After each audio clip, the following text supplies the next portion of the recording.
News this afternoon. Teenager Yan Diomande on the verge of joining Real Madrid. Michael, what can you tell us? Yeah, big deal for Real Madrid. Big deal for the boy as well. Deal worth up to £120 million. We've talked about PSG, Liverpool, Man City, all been looking at him over the last few months, but his destination will be with Madrid and Jose Mourinho. Look, he's been a player who's so highly regarded, coveted all around the world, obviously featured in the World Cup as well. It's going to be a 7-year deal with Real Madrid until the summer of 2033. And I'm really intrigued to see Real Madrid under Jose Mourinho next season. You've got the likes of Denzel Dumfries there, Marc Cucurella, who we all know very well, Bernardo Silva we know very well, Ibrahima Konate we know very well from his time at Liverpool as well. And this is clearly a very, very big deal. The most expensive African player of all time. And he also had a trial at Chelsea in 2023. You can't win them all, Teddy. He must have been 16 at the time, wasn't he? Michael mentions it there, how big a deal this is, worth £120 million. You mentioned a few of the clubs that were interested. The one that we thought he was going to go to was Paris Saint-Germain. They were really, really interested in signing Yan Diomande, but they pulled out pretty early because of the finances that were going to be involved in such a deal. And I think that kind of was the catalyst for them to go after other players. We know they're after Mika Götze, Magnus Akliouche as well from Monaco, because there's all this talk about Bradley Barcola as well. If he had arrived at PSG, Yan Diomande, there were immediate question marks, even more so than there are now, over Barcola's future. But PSG on a different story. That means they are going to make a couple of signings in that forward area. So Bradley Barcola will still be one to keep an eye on. I'm sure we'll be talking about that in a bit anyway. Yeah, very interesting to see how he fits in at Real Madrid as well. Andy Brassel telling us a little bit earlier this afternoon he expects him to play on the right-hand side with Vinicius Junior likely to start, which we'll talk about Vinicius Junior in just a second. Vinicius Junior to stay on the left. But let's talk about Arsenal, Dharmesh, soon to be midfielder, we believe, Bruno Guimaraes. What can you tell us? Yep, so he left the Newcastle United pre-season training camp in La Manga. I think we're going to see Keith Downey there sunning it up just a moment. We are. But he left there yesterday. We understand he is in London. There are a number of reports suggesting that his medical is already completed. We're told from one source that that's not the case at the moment, but now that he is in London, now that that deal for £75 million has been agreed between Arsenal and Newcastle United, this deal is going to accelerate. Once that medical is completed and passed, the personal terms, they're not expected to be a problem. They're as good as done. They will just need signing off and the I's dotted and the T's crossed.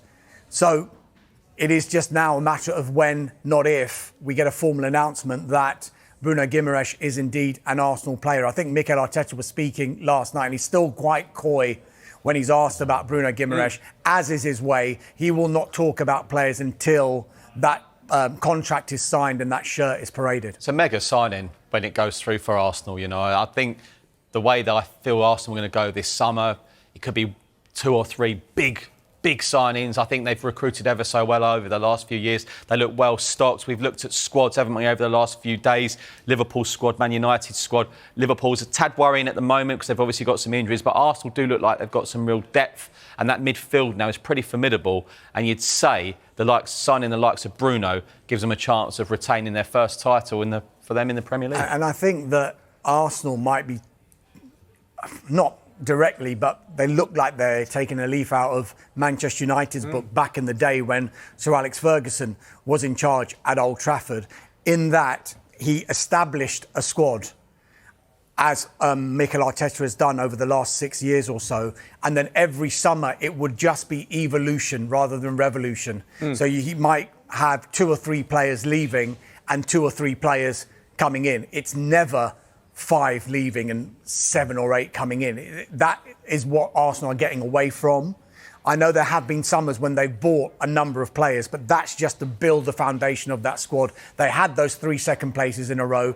That turned into the Premier League title finally after 22 years last season. And you just wonder whether them getting over the line in the way that they did is going to be the catalyst for them, maybe, to dominate. Because as Michael's been saying many times on this transfer show, a lot of the other clubs and a lot of the other rivals seem to be in a state of transition with new managers and new players, whereas Arsenal look the most stable. Am I repeating myself?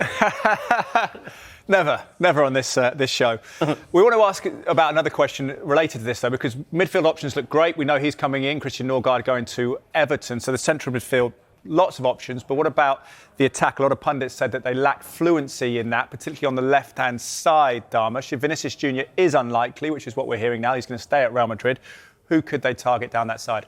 So look, we know that Leandro Trossard has left. He went to Besiktas. Gabriel Martinelli is still there. There's lots of talk about whether he will be there come the end of the transfer window.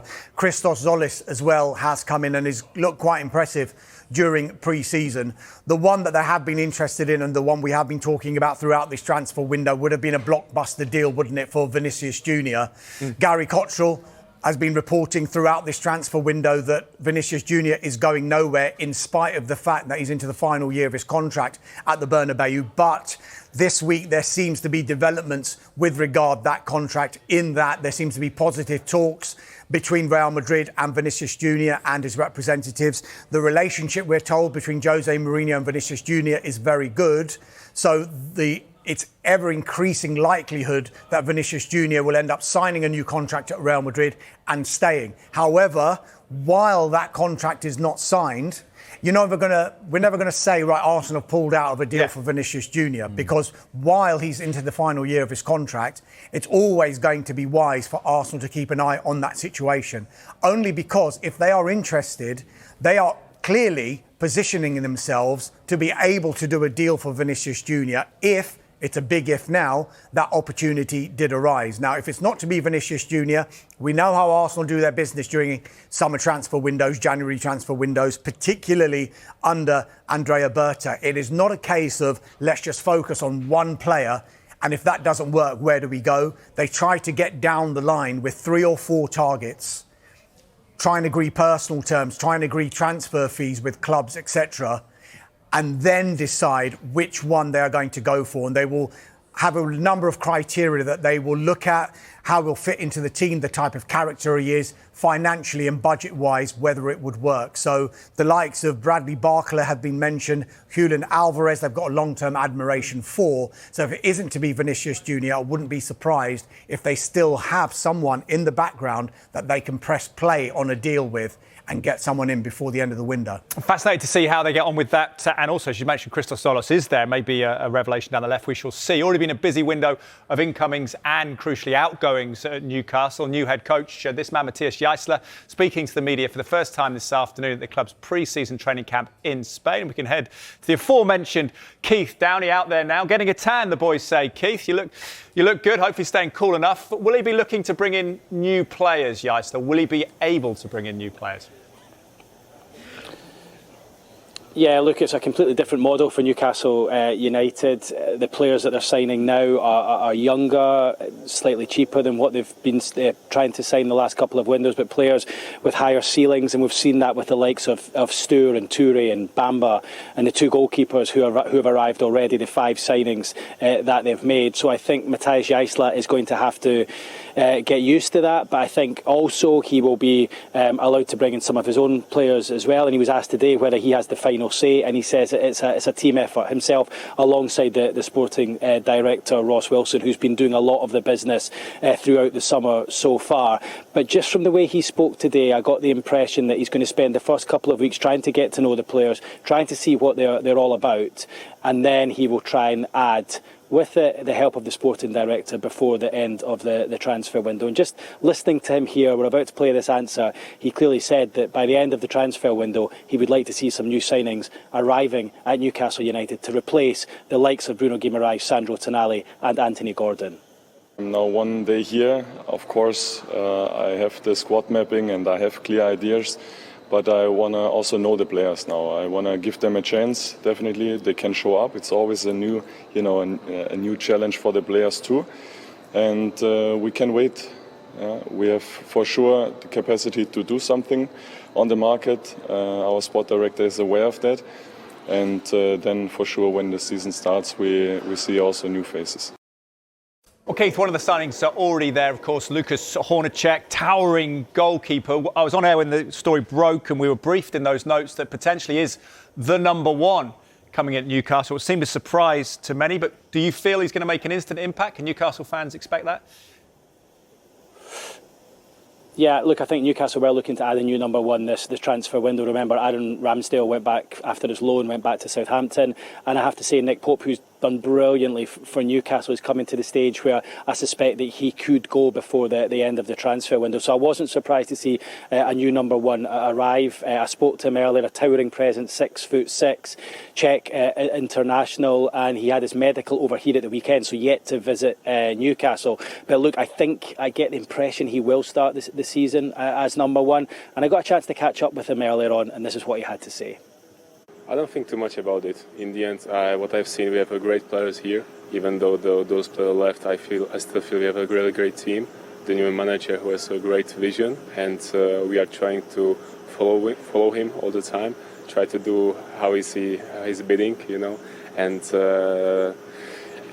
be better every day, because we know it's a hard way, a long way, but we are working on it, so it will be perfect by the vision of our coach.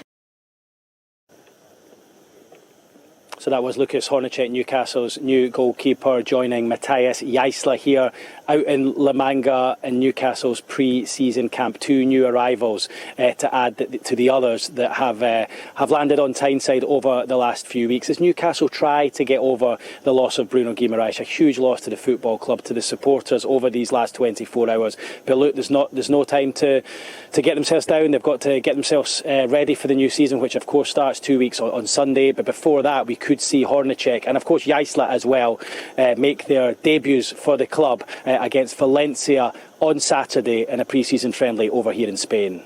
OK, Keith Downey, thank you very much. Live from La Manga. Looks glorious there. Now, Rodri guided Spain to World Cup glory in the summer, but will he still be a Manchester City player by the end of the transfer window? If not, where is he going? We've got the latest on him and the future of Spurs defender. Welcome back to the Transfer Show. Let's get straight to the future of this man, Manchester City midfielder Rodri. Dharmesh, the big question is, will he be at City next season?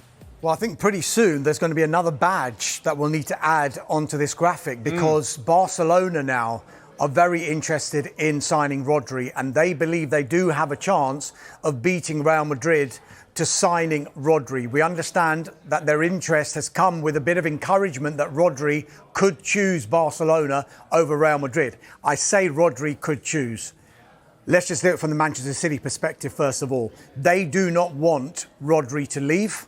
They want to tie him down to a new contract, and especially after his performance at the World Cup, voted the best player at the World Cup as well. But, and it's a big but, he is into the final year of his contract at Manchester City. If he is to go, it looked like it was a one-horse race because Real Madrid's interest was the only one we were hearing about. The one positive for Manchester City, if he was to go, is it's Barcelona and Real Madrid potentially fighting over him. And if you've got two clubs of that stature fighting over your player, it can do one thing to the price and it could shift it up. Manchester City have every right to say, well, look, Bruno Guimaraes, £75 million. I've heard talk of 40 to 50 million pounds for Rodri. That's purely probably because of his age. He's only a year older, isn't he, than Bruno Guimaraes, but also the fact that he's into the final year of his contract at Manchester City. So it's going to be very interesting to see how this one goes. He's just had a minor back surgery. He's going to miss the Community Shield against Arsenal, and we think he's going to miss the opening Premier League game as well. The window will still be open after that Premier League game is done. Let's see what Manchester City decide to do, because there is still the other option whereby they say he's not going anywhere, he's not going to sign a new contract, and we're going to risk allowing him to go for free, because Enzo Maresca, the new head coach at Manchester City, will be desperate to pair him up with Elliot Anderson in that midfield for Manchester City. One other thing, which is quite interesting, he joined Manchester City from Atletico Madrid. Now, some people always say, can you play for Atletico Madrid and play for Real Madrid, given the rivalry? Earlier on this year, he was interviewed, was Rodri, and he was actually posed the question, would you join Real Madrid because of his Atletico Madrid links? And he said, you have to be ambitious to want to play for the best teams in the world, so he won't rule that out. However, it feels like now Barcelona are getting a bit of encouragement that he could choose them if it came to it. What battle it could be, Michael? Yeah, I just think it's a potential nightmare for Enzo Maresca. I mean, it's a tough job taking over from Pep Guardiola, and you want to keep your best players for now. Maybe if it was the season after next, he would have to look at something. But I think it would be, getting Elliot Anderson, but to lose a player like Rodri in his first season as Manchester City head coach, I think would be a monumental blow. Such a good player, impact not only the Premier League title race, but La Liga as well, you'd imagine, with Real and Barca presumably going for that again. Now, goalkeeper James Trafford has completed his medical at Leeds United, had a club record move from Manchester City. The England goalkeeper set to join Leeds in a £40 million plus add-ons deal. Leeds' previous record signing was Jorginho Rutter from Hoffenheim for around £35.5 million back in 2023. OK, it's time to talk Tottenham Hotspur. Michael, welcome along. Club close to a new deal for a key player, we understand. It's a bit of a giveaway. Yeah, deal's close, as you can see there, for Mickey van der Ven. He's loved his time under Roberto De Zerbi, and it looks like he will be signing a new long-term contract. Pedro Porro signed a new long-term contract before the World Cup. And it's tying key players down for Spurs. It's such a very busy summer in terms of incomings and outgoings. Very ambitious, very excited. Roberto De Zerbi said he loves the transfer window. This one, especially. Yeah, but look, I think Mickey van der Ven will be part of maybe a new look leadership group before the season gets underway, or just after the season starts. He's loving it under De Zerbi, as I say, and I imagine he'll be staying at Spurs for the next few years. Key to how they play as well, isn't he? Sorry? Key to how they play, that recovery. And yeah, I mean, and his best friend has just signed from Brighton, Jan-Paul van Hecke, so I don't see any reason why he'd want to move elsewhere. It's such a sliding doors moment as well, isn't it, for Tottenham Hotspur? A matter of 2 months ago, you'd have been worried, wouldn't you, as a Spurs fan, whether this kind of graphic would ever materialise, because it could have been completely the opposite way, like Mickey van der Ven's leaving, a load of other key players are leaving. They've stayed up, and now the landscape has completely changed for Tottenham Hotspur. I think Liverpool were really interested in the past couple of seasons in trying to sign Mickey van der Ven. But as Michael said there, he's really enjoying it now under Roberto De Zerbi. And it looks like now, as you see, deal close for an extended stay at Tottenham Hotspur. Yeah, one of the quickest defenders we've had in the Premier League, I think, which is saying something. Michael, another departure on the way, though? Yeah, Ashley Phillips expected to complete the deal to join Middlesbrough. He's had a number of loan spells in the Championship over the last few years, signing from Blackburn. This is a deal that could rise to £20 million. There are a number of add-ons, £7 million guaranteed. Now, a lot of the add-ons, of course, would depend on success at Middlesbrough. £13 million in add-ons? Yes, yeah. Whoa. Yeah. But look, I think, Tottenham are selling a lot of younger players, but, the add-ons, they are the interesting one. They've sold Will Lancashire to Middlesbrough. But I want to pick up what Darmish said about a sliding doors moment. They're signing Tonali, they've signed Andy Robertson, they've signed Senesi, they've signed Matis Fernandes from West Ham. Van Hecke. Yeah. So in terms of the sliding doors moment, the players I'm mentioning who are moving out, they might still have been at Tottenham Hotspur next season in the Championship. Mikey Moore potentially going on a loan deal in Germany. Mikey Moore probably would have been in the first team next season in the Championship. So it's what a summer. And I see a lot of Spurs fans panicking. Oh, no new forwards yet. Just remember, it could have been so different. What position is the expectation quickly then? For Spurs to finish? Yeah. Go for Europe. Yeah? Yeah. Top 6, top 7? Yeah, why not? Look, these are top players. They are top players, top signings. They're backing Roberto De Zerbi. And look, I know people are saying, of course, Spurs are spending. They're also bringing in money as well. Here we go. Yep, you got it. Ready? You ready? Signings. Here we go. Out. There we go. Magic. It went like that. Should have gone like that. Paul Daniels. Luka Vucevic, 50 million. Will Lancashire, say 20. So a number of players going out. Still more to do. Incomings and outgoings. It'll be a very busy next few weeks. Middlesbrough very, very quickly. Yeah. Got a bit of money to spend as well, haven't they? Because they got the profit from the Morgan Rogers deal, which was an incredible deal. Yeah. And they also sold Hayden Hackney to Everton for £24 million, I think. Hence why they've been able to go in for players like Lancashire and Ashley Phillips. We should talk Mo Salah, Darmesh, one of the most surprising transfers of the summer window. Officially signed a 2-year deal with Trabzonspor.